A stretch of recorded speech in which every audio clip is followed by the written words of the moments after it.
Vamos ahora a resolver el último ejemplo de esta unidad. Nos pide resolver o determinar los supuestos de validación del modelo para el ejemplo número 3. El ejemplo número 3, recordando, nos hablaba de la comparación de 4 tipos diferentes de cuero. Vamos a recordar en sus apuntes. Vienen los supuestos que deben de ser analizados para determinar si en un determinado momento un modelo es confiable o no. Estos supuestos son 3, aunque existe una gran cantidad de pruebas que se pueden realizar para determinar si realmente el modelo que nosotros establecemos es confiable o no. Entonces, normalmente se manejan 3. El primer supuesto es que los errores o los residuos, aquí también hay que decir que los residuos son la diferencia entre los valores predichos por el modelo y los valores que suceden en la realidad. Bueno, en ese entendido, entonces, esos residuos van a seguir una distribución normal con media cero. El otro supuesto es que los residuos sean independientes entre sí. ¿Esto a qué se refiere? A que el orden en que se tomen las muestras sea verdaderamente aleatorio. También estos residuos de cada tratamiento deben de tener la misma varianza. Y les menciono también, como les decía hace un momento, existe más pruebas, pero generalmente con estas 3 nos basta para decir si un modelo es válido o no. Bueno, vamos a resolver el ejemplo. Bueno, ya acá tengo precargadas en Minitab los datos. Bueno, la forma más sencilla de verificar los supuestos del modelo es mediante pruebas gráficas que ya en Minitab el propio ANOVA nos da. Pero estas pruebas gráficas, si no se realizan con cuidado, podemos cometer errores, ya que debido a la subjetividad de nuestras conclusiones podemos establecer criterios que no pueden llegar a ser, no pueden tener un fundamento que, por ejemplo, si realizamos un análisis más analítico. Bueno, aquí vamos a realizar los dos tipos de análisis, el gráfico y el analítico. Entonces vamos a obtener el ANOVA como normalmente se obtiene. ANOVA, un solo factor en este caso. Y bueno, ahí ya tengo como respuesta el desgaste de la suela, que está en la columna C1, y el factor en la columna C2, factor cuero. Aquí, bueno, esto ya lo vimos en el ejemplo. Nos vamos a ir a esta parte, a la parte de gráficas. Y aquí vamos a ponerle atención ahora a estas gráficas. Estas las vamos a desmarcar porque, bueno, las vamos a marcar para que salgan también, pero estas ya las vimos en el ejemplo 3 cuando se resolvió. Pero ahora vamos a marcar esta gráfica 4 en 1, que básicamente es la misma que marcar estas, nada más que aquí salen en forma individual, pero me parece que se observa mejor el efecto si las diferencias si las ponemos las 4 gráficas en una misma ventana. Entonces marcamos esta opción, damos a aceptar. También aquí vamos a marcar estas dos opciones, que nos guarde los ajustes, es decir, los valores predichos, y los residuos, que es la diferencia entre los ajustes y los valores reales. Los ajustes salen de la de la fórmula matemática o de la ecuación que en este caso el software determina para predecir los datos. Bueno, marcamos esas dos opciones y aceptar.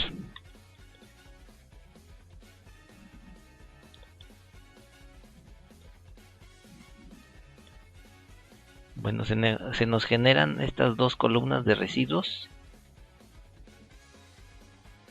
Y bueno, aquí vamos a guardar estas dos gráficas para analizarlas. Estas ya las habíamos visto, son las pruebas de comparaciones, las diferentes pruebas de comparación. Y vamos a estas dos gráficas en particular. Estos dos. Esta es la gráfica 4 en 1 en donde se representan las tres diferentes pruebas que se tienen que realizar para verificar si un modelo o no representa con fiabilidad los datos del experimento. Entonces, por ejemplo, aquí en la primera gráfica, la gráfica de probabilidad normal, vamos a ver que si los puntos más o menos salen cercanos a la línea recta que se dibuja aquí, entonces es indicativo de que los residuos se ajustan de forma normal. Eso quiere decir entonces que se cumple este supuesto de normalidad en los residuos. Bueno, pero aquí como no tenemos ningún número que nos diga si realmente esto es verdadero o no, pues esa conclusión es subjetiva totalmente. Porque a lo mejor para mí estos puntos están cerca, pero qué tan cerca están de la recta, no lo sabemos. Es una conclusión incompleta e incorrecta. Bueno, esta es la gráfica de probabilidad normal donde determinamos si los residuos se comportan de forma normal o no. En este caso parece que sí. ¿Por qué? Porque estos puntos, los puntos azules, más o menos son cercanos a la línea recta que se forma aquí en color rojo.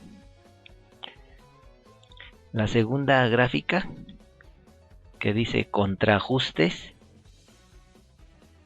es la que nos representa la prueba de varianzas, es decir, la igualdad de varianzas. Nosotros buscamos que las varianzas sean iguales. Y aquí de manera gráfica, ¿cuándo vamos a ver que las varianzas sean iguales? Y bueno, básicamente, ¿cuándo vamos a decir que tenemos varianzas iguales? Cuando en esta gráfica no observemos algún patrón. ¿Qué significa eso de patrón? Por ejemplo, que no vayan aquí estos puntos que se pueden representar como líneas rectas, por ejemplo, de mayor a menor o de menor a mayor. Aquí al parecer no existe ningún patrón que se observe, a excepción de que se observa algo anómalo aquí, que es este punto que ahorita lo vamos a checar. Que si notamos es el mismo punto. Bueno, acá también se nota un punto anormal, un valor atípico se llama, que ahorita vamos a ver a qué se refiere ese valor. Bueno, entonces aquí al parecer los datos tienen varianzas iguales porque no se observa algún patrón sobre estos puntos. Repito, un patrón pudiera ser que a lo mejor aquí la magnitud de los intervalos que forman estos puntos fuera, por ejemplo, de mayor a menor o de menor a mayor. Aquí como al parecer están al azar, podemos decir que no hay ningún patrón y la prueba de varianzas iguales se cumple. Bueno, la tercera prueba se observa en esta gráfica, en la que dice contraorden, y es la prueba de independencia.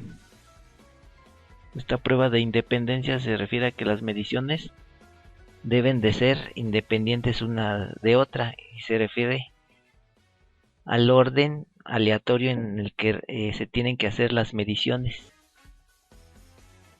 Si por alguna determinada razón las mediciones no se realizaron en orden aleatorio, aquí tendríamos una gráfica en donde observaríamos cierto patrón o cierta correlación entre los puntos que se grafican. Aquí al parecer los puntos salen o se grafican aleatoriamente, pero también vemos que este punto está bastante alejado del resto del comportamiento que tienen el resto de los puntos, por lo que hay que revisar este punto porque salió tan alejado. Y si vemos, es el mismo punto, es el de la fila 14, o sea el renglón 14. Este también creo que es el mismo, sí es el mismo, el de fila 14, y este fila 14.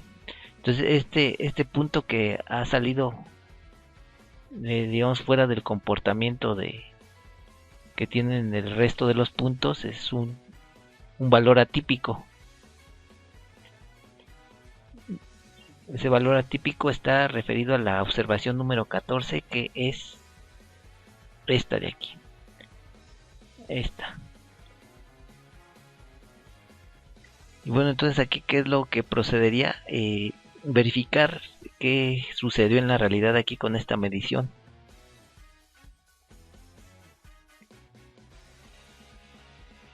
¿Qué implicaría entonces realizar para solucionar este problema? Tomar una nueva medición con estas mismas condiciones, es decir, con el tipo de cuero C, una nueva medición y corroborar. Y como vemos, si comparamos con los demás residuos, es el mayor residuo. Entonces aquí seguramente durante la medición hubo algún problema, algún error del registro de la medición. A lo mejor se descalibró el aparato de medición, etcétera. Entonces sobre este punto, sobre esta medición en particular, para este ejemplo tendríamos que realizar alguna acción en la realidad para precisamente minimizar el efecto que pudiera tener el error debido al azar y no tanto a los tratamientos, que finalmente es lo que nosotros deseamos estudiar. Bueno, pero como notaron de manera gráfica, todas nuestras conclusiones fueron suposiciones, por lo que sería necesario realizar estas pruebas de una forma más convincente para realmente saber si este modelo que nosotros estamos analizando cumple o no con los supuestos de validación. Entonces vamos a, bueno, antes que eso vamos a revisar la otra gráfica. Y bueno, esta gráfica de cajas, estas partes de aquí, estas líneas representan o más bien se denominan bigotes, y de cierta forma nos representan valores que están saliendo fuera del, digámoslo así, comportamiento normal de los datos. Entonces aquí también podemos ver que para el cuero tipo C hubo algún problema, porque este bigote es bastante diferente en longitud respecto a los otros. Por ejemplo, el factor cuero D observa bigotes pequeños, lo que pudiera estar asociado a que las mediciones se realizaron de manera correcta, no tanto para el factor S. Bueno, pero todo esto que estoy mencionando y que hemos mencionado hasta aquí es totalmente subjetivo. Vamos ahora a determinar con números si lo que dijimos es correcto o no. Entonces vamos a realizar las mismas 3 pruebas. Primero la de normalidad. Entonces vamos a menú estadísticas. Y entonces es en estadísticas, estadísticas básicas y en prueba de normalidad. Aquí como variable vamos a colocar la columna que se nos almacenó anteriormente como residuos. Y hay 3 diferentes pruebas para realizar o determinar si los datos se ajustan a una distribución normal o no. La prueba de Anderson-Darling, de Ryan Joyner, y la de Kolmogorov-Smirnov, que estas se vieron en estadística 1. Bueno, la prueba más común es la de Anderson-Darling, y estas pruebas tratan de contrastar 2 hipótesis, o más bien contrastan 2 hipótesis. La hipótesis nula, donde nos dice que los datos se ajustan a una distribución normal, y una hipótesis alternativa donde nos dice que los datos no se ajustan a la distribución normal. Vamos a hacer la prueba de Anderson-Darling, que es la más común, la más recurrida. Aceptar. Y vamos a tener este gráfico. Bueno, aquí simplemente vamos a mencionar que valores P, entre más pequeños sean, son indicativos que esos datos no se ajustan a la distribución normal. En específico, como aquí la prueba la hicimos con un nivel de significancia del 5%, que es el nivel de significancia por default, vamos a decir que si el valor P es menor o igual a alfa incluso, los datos no siguen una distribución normal. Eso significa que la hipótesis nula es rechazada. Aquí como el valor P es mayor al nivel de significancia, entonces la hipótesis nula es aceptada, lo que significa que los datos efectivamente se comportan de manera normal. Eso con un 95% de confianza. Bueno, ahí está la prueba de normalidad. Ahora vamos a la prueba siguiente.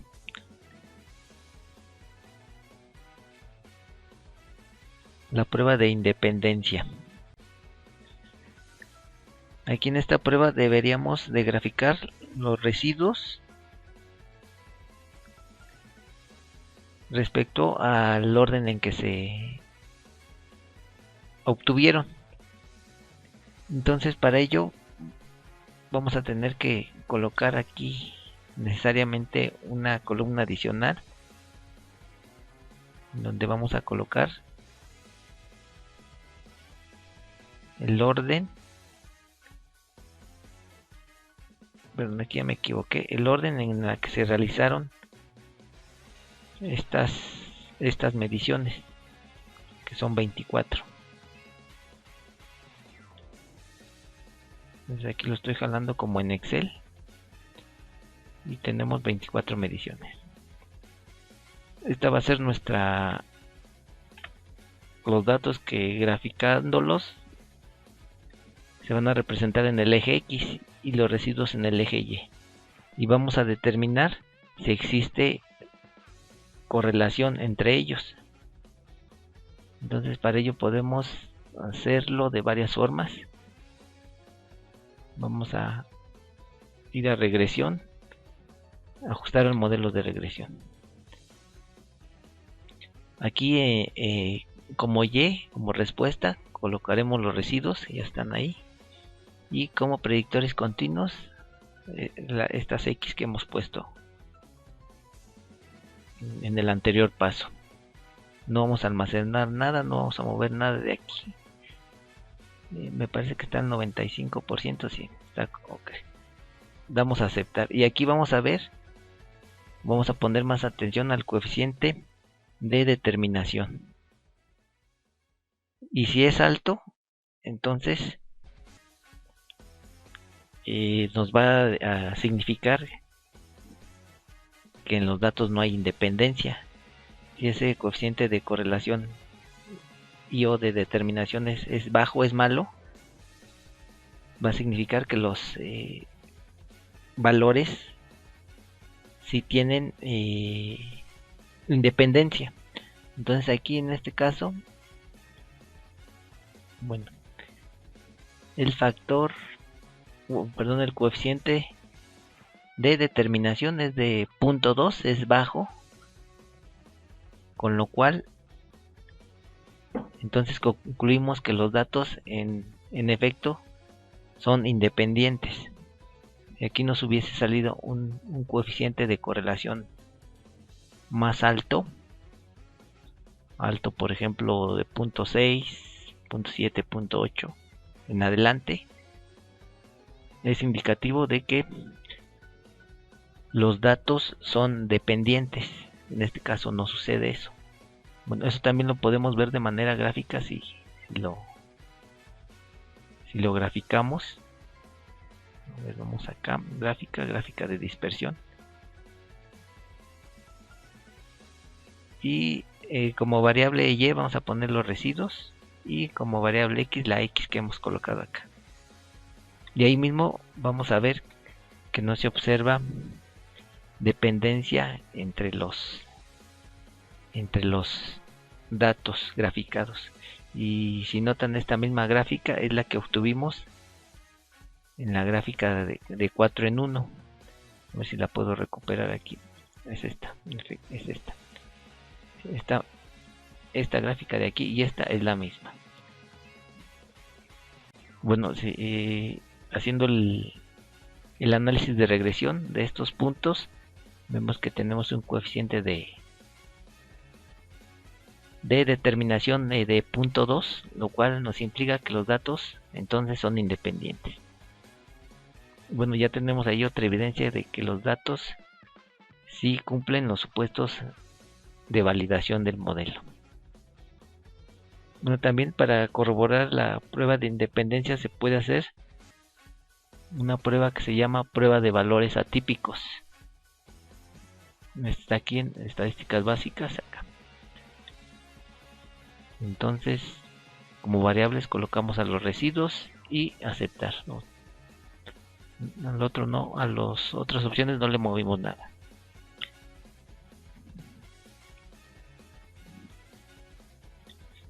Y aquí que vemos,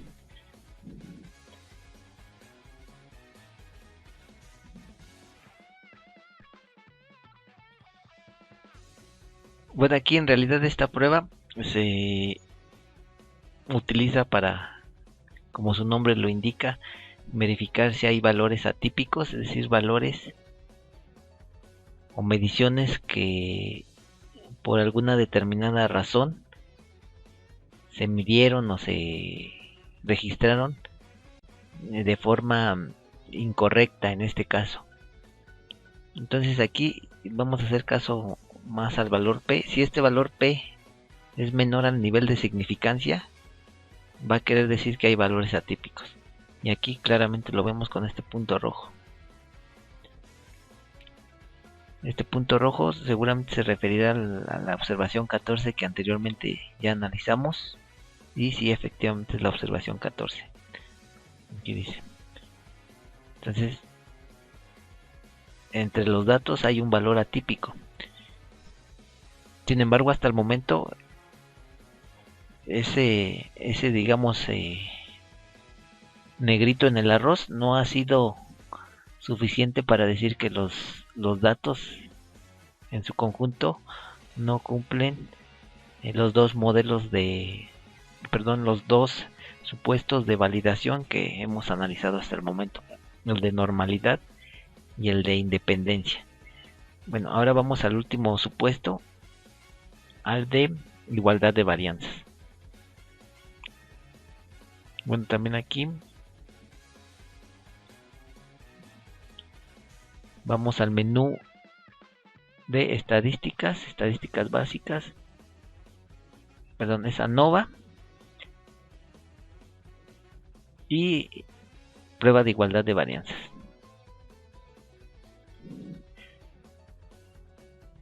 Aquí vamos a contrastar de igual forma que en la prueba de normalidad dos hipótesis. La hipótesis nula nos va a decir que las varianzas son iguales y la hipótesis alternativa nos va a decir que no todas las varianzas son iguales. Entonces vamos a determinar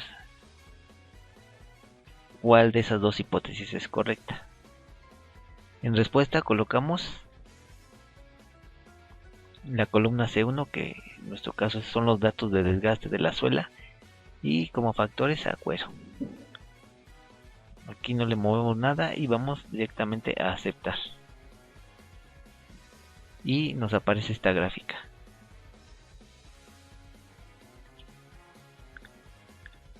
Ahora sí, aquí tenemos ya un valor P